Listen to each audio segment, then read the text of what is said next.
Welcome to the Macmillan Report.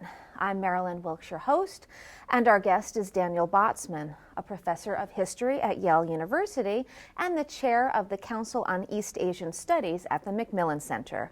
He teaches courses on the history of Japan from 1500 to the present.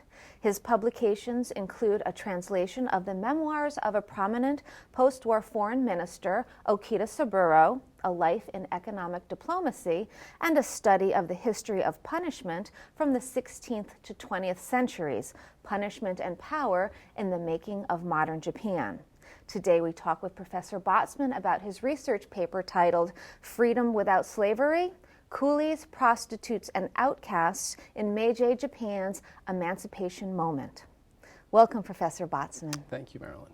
Let's begin with an overview of your paper and its premise. So one of the things that I've been interested in for quite a long time in a general kind of way is the feeling that a lot of people have that there's a fundamental divide between the West and the non-West. And one of the things that I think is in that general view of the world supposed to set the West apart is the idea that the West loves freedom, that freedom is the supreme value of the Western world. And that, again, is kind of always put in contrast with the non-Western world. And that, I think, is a pretty commonplace idea.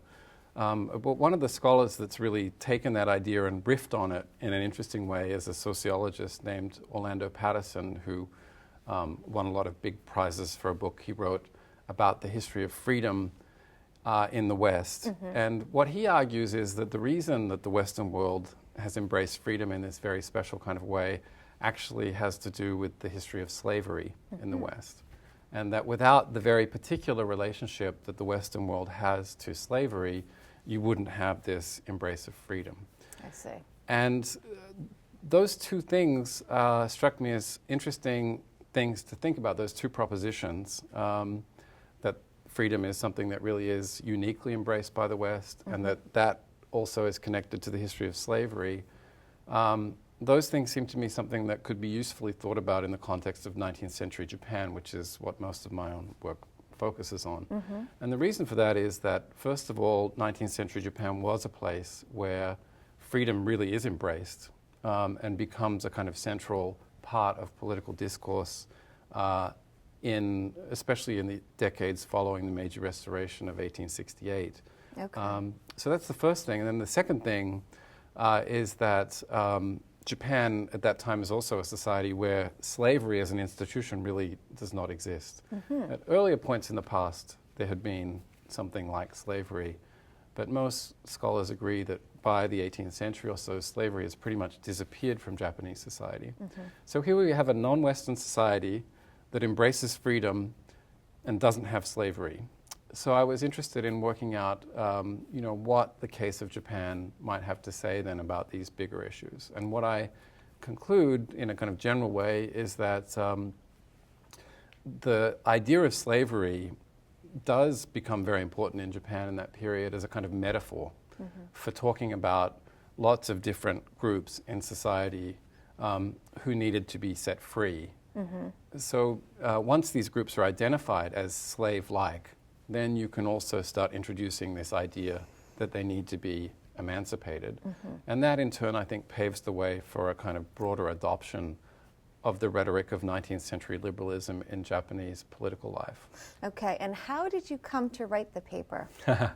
Well, as you mentioned, I wrote a book that took a long time about the history of punishment, which had lots of lovely things in it, various gruesome tortures and horrible ways of executing people, and then also the kind of exploitation of prison labor and so on. So pretty grim stuff. So part of me wanted to do something bright and cheerful, and I thought, well, what could be happier than freedom? The reality, of course, was that probably because of faults in my own personality, freedom also turned out to be a fairly grim topic in many ways, because it's very hard to talk about the history of freedom without then facing the reality that it's usually the hopes that are invested in this idea of freedom usually end up getting betrayed. So anyway, that was one of the at a kind of personal level, that was one of the things that got me interested in the question. And then, I'm a historian, so I like to put things in kind of broader social context. Sure. And the other thing that was happening when I started thinking about these things was Operation Iraqi Freedom. And, that really led me to think about the way freedom as a general concept gets used to excuse or justify all sorts of things which may or may not actually have to do with concrete practices that really enhance freedom in people's everyday lives. Okay. And in working on the paper, how did you do your research? That was a lot of fun. For one thing, there was a really wonderful body of secondary literature about the history of slavery and freedom that was great to kind of dig into. But then in Japan, I was able to go through all sorts of diplomatic records, old newspapers, various kinds of archival materials, things to do with the history of prostitution. And the other thing that was nice about it is, whereas most of my earlier work involved really focusing only on materials written in Japanese, because of the particular moment that I was investigating in this paper, I was able to draw on a lot of things written in other languages, so obviously a lot of things in English, but also there was material in Portuguese, in Spanish, there was even material in Russian and French, so there was all sorts of interesting angles that, as I dug, became apparent, so that was fun. Okay, and one of the central parts of your paper is the Maria Luz incident and then the subsequent Emancipation edict. Right. So tell us about that a little bit, because actually I thought that was pretty fascinating, that trial. Yeah, so that's really the core of the paper, as you say. So the Maria Luz incident basically involved a ship that had set out from Macau and was headed to Peru. And it gets caught in a storm in the middle of the Pacific. And one of the masts on this ship is snapped. And so it limps back, trying to find a port, a friendly port, where it can weigh anchor and make repairs. So the port that it ends up in is Yokohama. And soon after the ship arrives in Yokohama and the captain requests permission to make repairs, men start jumping overboard and swimming to neighboring ships, basically begging for help.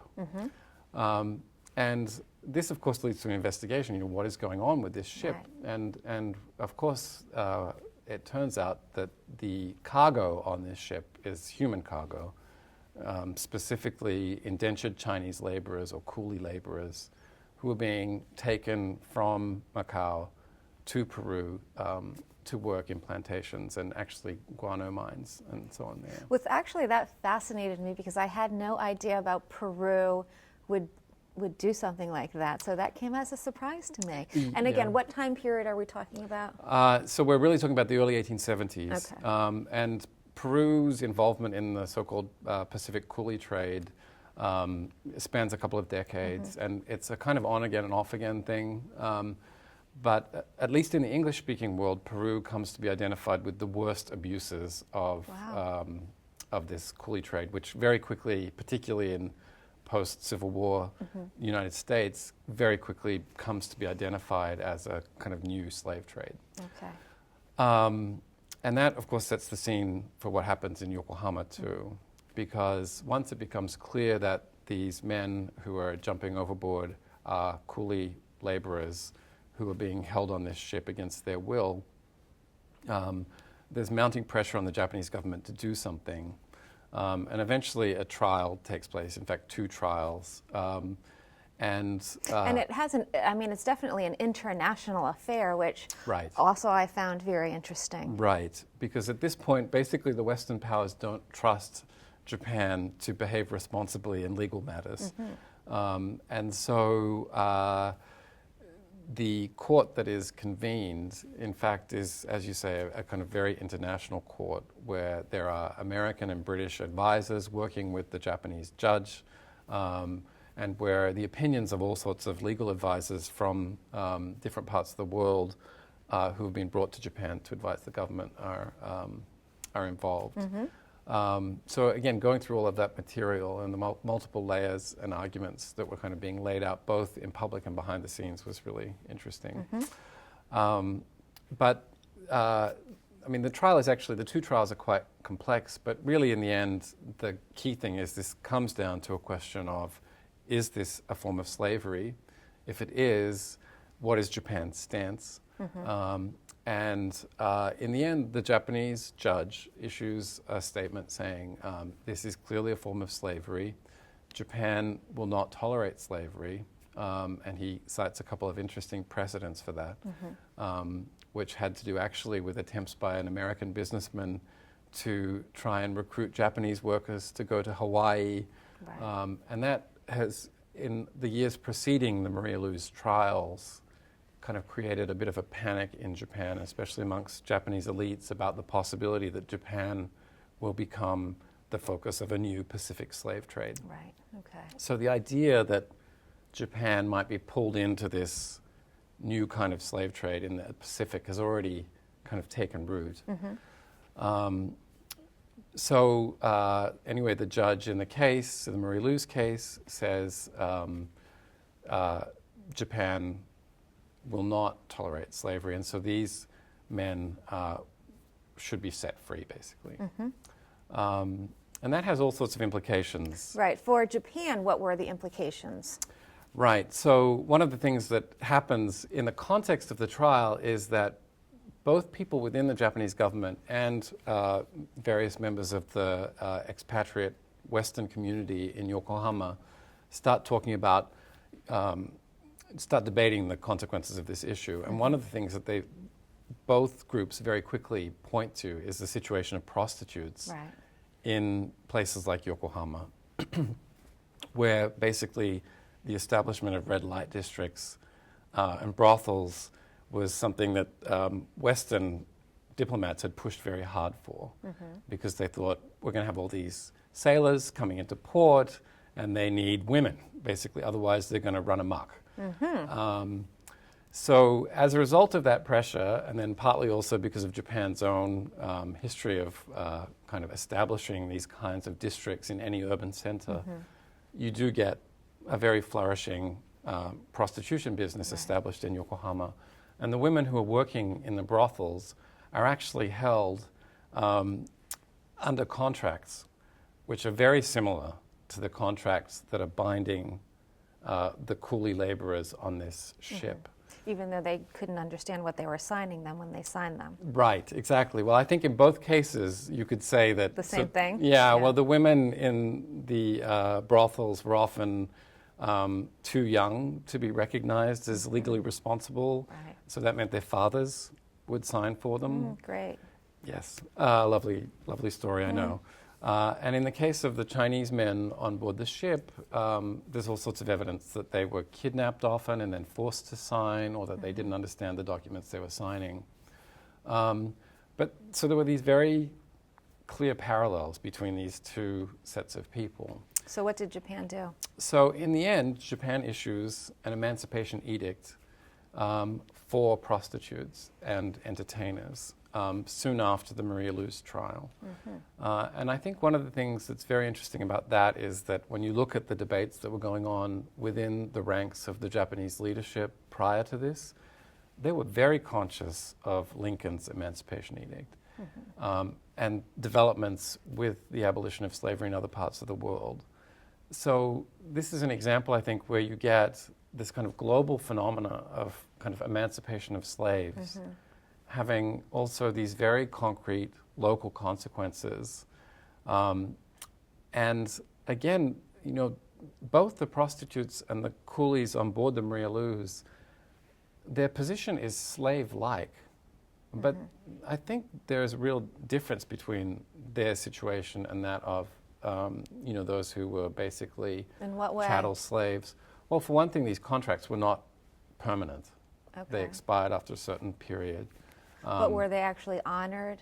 Yeah, I think, yes, people were released if they lived long enough. Okay. I mean, so it's obviously not a kind of wonderful arrangement. but it starts to give you a sense, I think, of how, the question of what exactly is a slave, what is slavery, it starts to expand a little bit, especially in a context like that of, East Asia, which has a very different kind of history to the Atlantic world with regard to these things. So the idea that kind of the slave becomes a metaphor that can be applied to different groups. And then once you identify someone as a slave, I think then it kind of becomes automatic that you start thinking about the need to free them. And I think that is exactly the process you see playing out in Japan. But the other twist in all of this is that historians have often actually dismissed this Emancipation Edict for prostitutes and not paid very much attention to it. Okay. And the reason for that is they've often seen it as a kind of sleight of hand or a kind of publicity stunt. Okay. And that is because, this emancipation, it ends these contractual arrangements that had existed in the past, but it certainly doesn't bring an end to prostitution. And instead, what it does is it really puts the onus on individual women to say, I am going to become a prostitute. And so the conditions under which they're working and the circumstances in which they're held are actually often more or less the same as what they were before the Emancipation Edict. But instead of this contract being something that's entered into by the family, it has to be the woman herself expressing the desire to work as a prostitute. So it becomes a kind of matter of individual agency. Or one could say, once you become a prostitute, wouldn't it be very difficult to then become something else if you did not wish to be one? Well, that's actually a very interesting question. And one of the things that people have often observed about prostitution in the late Tokugawa period in Japan is that there was much more flexibility with regard to kind of moving out. Oh, really? Then, so you weren't branded a prostitute forever. You were able culturally to make your living doing something else. Yeah, that's one of the general things that people often say about prostitution in the Edo period. So the stigma of having been a prostitute was not as great as perhaps it was in contemporary Western societies. But they do have the history of... but it was terrible work. Yeah. And a lot of people died. Syphilis rates were, and so on, were extremely high. Right. So, yeah. Okay. So, what do you conclude in your paper? So the kind of last twist in it all is that a few years prior to this case, another Emancipation Edict had been issued in Japan. Well, actually, I'm getting ahead of myself. An edict was issued which took untouchables, which is not something that most people associate with Japan. Right, you think India. Exactly.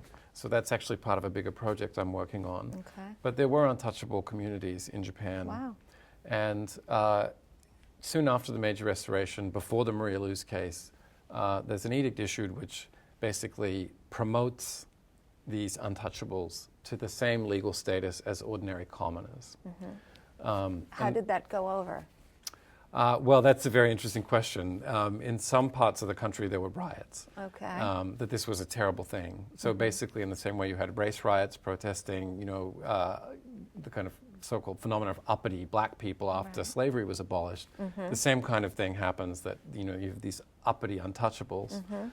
Interesting how human nature is so very similar no matter where you go in the world. Yeah, it's true.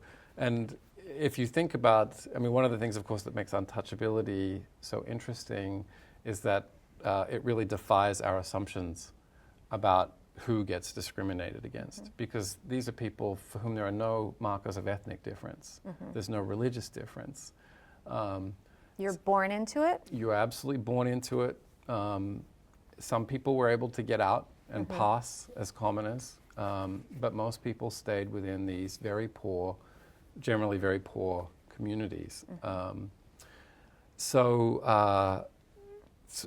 But in spite of that very big difference, the history of, say, African Americans post-emancipation in the United States and these untouchable groups in Japan post this Emancipation Edict is very kind of similar again. It's a very long and hard process of really claiming a kind of full array of civil rights. And it's not until the 1960s and 70s that you really get substantial changes. So even at that level, there's some interesting parallels. But what I was going to say about how this all connects back to the Maria Luz case is that at the time that the untouchable groups are kind of promoted in status, there's no kind of invocation of the language of liberalism, of freedom, of emancipation. It's just a kind of promotion. And why do you think that is? Why does the promotion happen? No. Why do you think the freedom, the idea of freedom and the wording that would accompany that was not part of that they were just promoted? Right. Basically because I think this edict that promoted them was coming out of an older discourse, an older set of ideas about how society needed to change, which was really part of a kind of discussion that had been happening within Japan and hadn't yet meshed with these new ideas that were being introduced from the Western world. Right. And so what happens in the wake of the Maria Luz incident is you get people in government saying, oh, and we've already had a kind of emancipation edict already for the outcasts. So in other words, you get the freeing of the coolies, then you get the freeing of the prostitutes, and then you get this reimagining of this earlier act to kind of promote untouchables as, again, an act of emancipation. And now, if you talk to people in Japan about the Meiji period Emancipation Edict, no one remembers this formal Emancipation Edict for prostitutes.